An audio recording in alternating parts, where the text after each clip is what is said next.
নমস্কার এভরিওয়ান, সবাইকে ওয়েলকাম করছি নতুন একটি রেসিপি দেখার জন্য।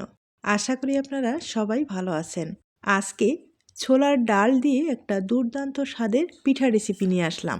ডাল তো রোজই খাওয়া হয়, তবে ডাল দিয়ে যে এত সুন্দর একটা পিঠা তৈরি করা যায় হয়তোবা না দেখলে বিশ্বাস করা যাবে না। এই ছোলার ডালের পিঠাটা দেখতে যতটা সুন্দর, খেতে ভীষণ সুস্বাদু। একবার তৈরি করে খেলে আপনারা বারবার এই পিঠাটাই কিন্তু খেতে ইচ্ছে করবে।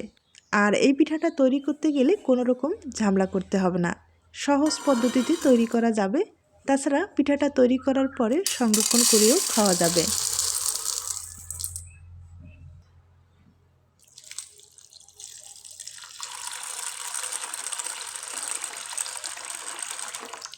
ডাল প্রায় এখানে 100 গ্রাম ব্যবহার করলাম। আর ডালটাকে আমি জল দিয়ে ভালোভাবে কচলে কচলে ধুয়ে নেব। এই ছোলার ডালের পিঠা আগে কখনো খাওয়া হয়েছে কি না জানি না, যদি না খেয়ে থাকেন অবশ্যই কিন্তু এই পিঠাটা একবার ট্রাই করতে পারেন।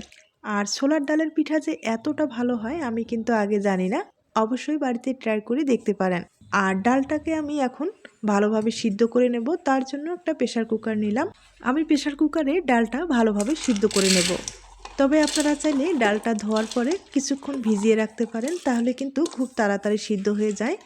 আর আমার কাছে কিন্তু সময়টা কম ছিল, তাই ডালটা আমি এভাবে ধোয়ার পরে সিদ্ধ করে নেব। এরপরে ডালটা সিদ্ধ করার জন্য এখানে পরিমাণ মতো জল ব্যবহার করতে হবে। তবে জলের বদলে আপনারা কিন্তু দুধটা ব্যবহার করতে পারেন, তাতে পিঠার ফ্লেভারটা খুব ভালো আসবে, খেতে ভালো লাগবে। আমি এখানে 1 বাটি দুধ ব্যবহার করলাম। আর ফ্লেভারের জন্য এখানে একটা এলাচ এবং একটা ডালচিনি ব্যবহার করলাম। এরপরে সামান্য পরিমাণে একটু লবণ ব্যবহার করলাম। এবার ঢাকনাটা লাগিয়ে এখন ভালোভাবে সিদ্ধ করে নেব। ডালটা সিদ্ধ করার পরে আপনাদের আমি দেখিয়ে দিচ্ছি।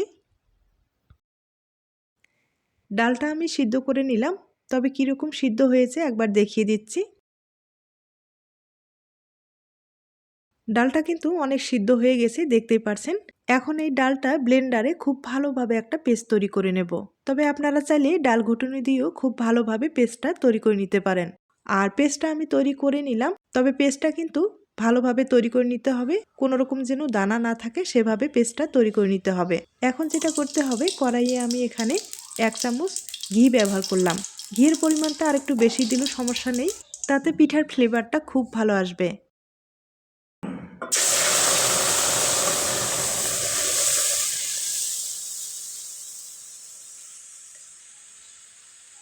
ডালের পেস্টটা আমি কড়াইয়ে দিয়ে দিলাম। এবার খুব ভালোভাবে নেড়েচেড়ে নিতে হবে, ভিতরে যেন কোনোভাবে লেগে না যায়। আর এভাবে পিঠাটা তৈরি করলে খেতে কিন্তু দুর্দান্ত স্বাদ হবে। আমি আবারও বলছি, আপনারা যদি এই বুটের ডালের পিঠাটা না খেয়ে থাকেন অবশ্যই ট্রাই করে দেখতে পারেন। এবার এই ডালের পেস্টটা কিছুক্ষণ জাল দিয়ে একটু ঘন করে নেব আর ভালোভাবে বলক নিয়ে আসতে হবে। তবে অনবরত এভাবে কিন্তু নেড়েচেড়ে নিতে হবে, ভিতরে যেন লেগে না যায়।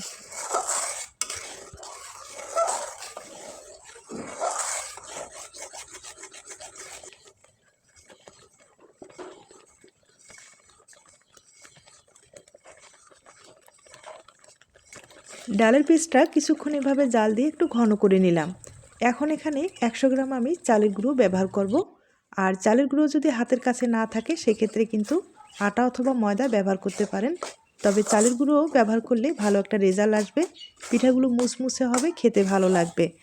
আর এখন খুব ভালোভাবে নেড়েচেড়ে ডোটাকে আমি তৈরি করে নেব।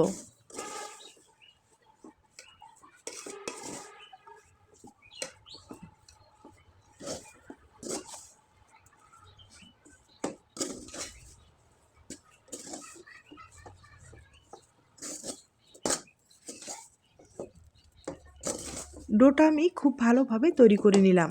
এবার একটা প্লেটে ঢেলে নিব। ডোটা কিন্তু গরম অবস্থায় খুব ভালোভাবে একটু মথে নিতে হবে। তবে বেশি মথে নেওয়ার দরকার হবে না, এমনিতেই সফট একটা ডো তৈরি হয়ে গেছে। হাতে হালকা ঘি লাগিয়ে আমি ডোটাকে ভালোভাবে তৈরি করে নেব।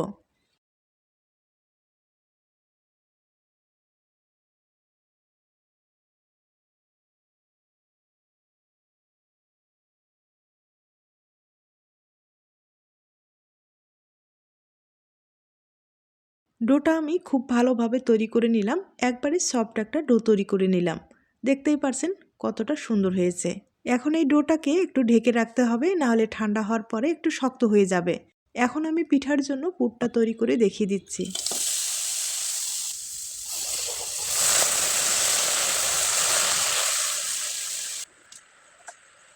আমি গুড় এবং নারকেল দিয়ে একটা পুর তৈরি করে নিব, আর এই গুড় নারকেলের পুরটা খেতে ভালো লাগবে।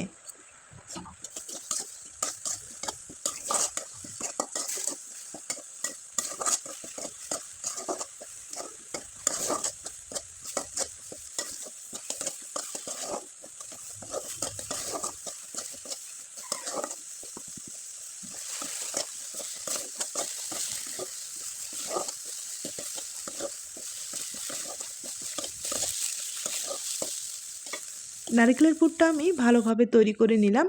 এবার পিঠার ডিজাইনটা তৈরি করে আপনাদের দেখিয়ে দিচ্ছি। ছোট্ট একটা লিচি কেটে নিলাম, এবার কিন্তু বেলে নিতে হবে।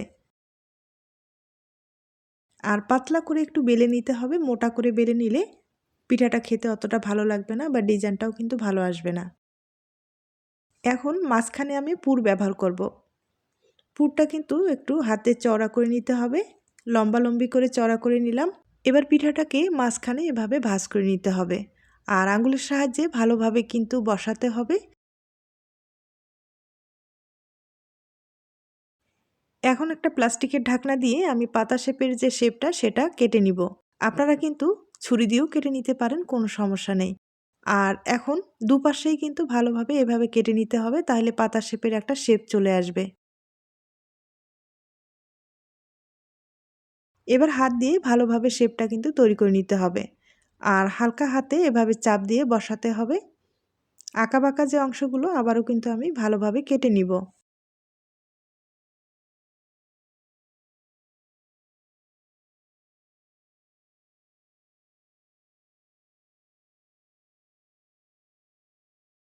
একটা আমি তৈরি করে নিলাম, একইভাবে আরেকটা তৈরি করে আপনাদের দেখিয়ে দিচ্ছি।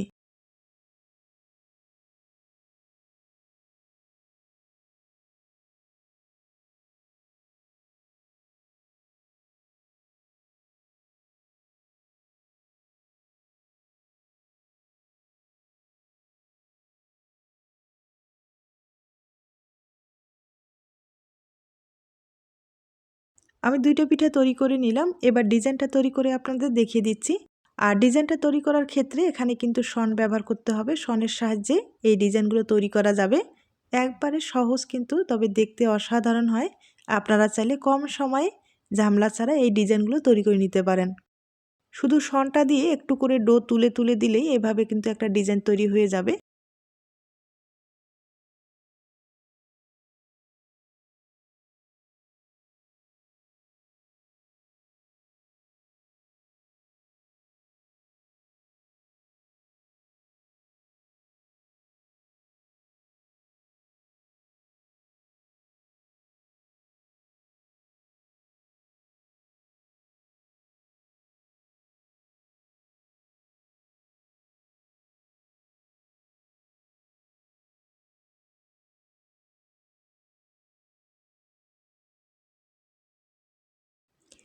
পিঠার ডিজাইনটা আমি তৈরি করে নিলাম, আর দেখতেই পারছেন কতটা সহজভাবে ডিজাইনটা তৈরি করা যায়। দেখতে কিন্তু অসাধারণ হয়। একইভাবে আমি আরেকটা পিঠা তৈরি করে আপনাদের দেখিয়ে দিচ্ছি।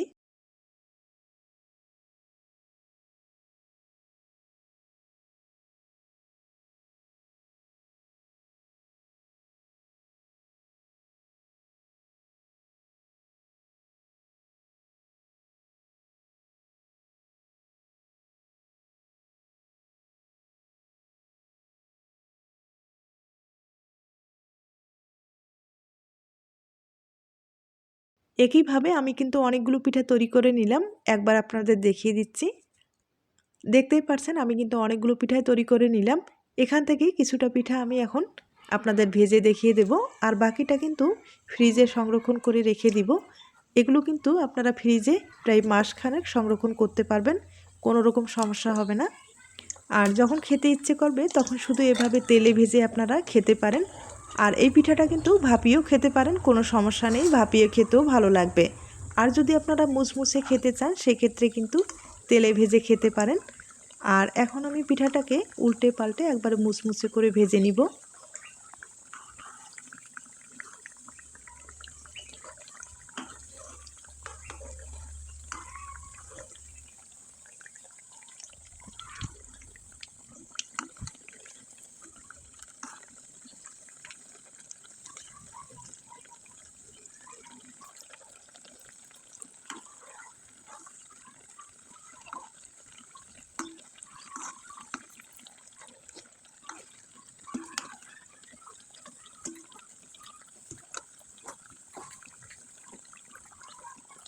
পিঠাগুলো উল্টে পাল্টে একবারে মুচমুচে করে ভেজে নিলাম। দেখতেই পাচ্ছেন কালারটাও কিন্তু খুব ভালো এসেছে। যখন এই পিঠাগুলো শিরাতে দেওয়া হবে তখন কিন্তু কালারটা আরও চেঞ্জ হয়ে যাবে, দেখতে আরও ভালো লাগবে। আর পিঠার ডিজাইনটাও কিন্তু ফুটে উঠেছে, হয়তো আপনারা দেখে বুঝতে পেরেছেন। একবারে সাদামাঠা একটা পিঠার ডিজাইন, তবে দেখতে হয় অপূর্ব। আপনারা চাইলে কম সময়ে কিন্তু তৈরি করে নিতে পারেন। আর আমি কিন্তু আগে থেকেই চিনির শিরা তৈরি করে রেখেছি। চিনির শিরাটা কিন্তু একটু পাতলা করে তৈরি করে রেখেছি। ঘন শিরা কিন্তু দেওয়ার দরকার হবে না, পাতলা শিরা হলে খেতে বেশি ভালো লাগবে এই পিঠায়।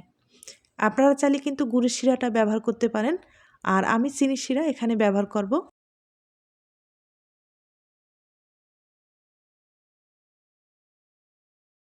এরপরে কিছুটা আমি সাদা তেল ব্যবহার করব, তাহলে পিঠাটা খেতেও ভালো লাগবে এবং দেখতেও ভালো লাগবে।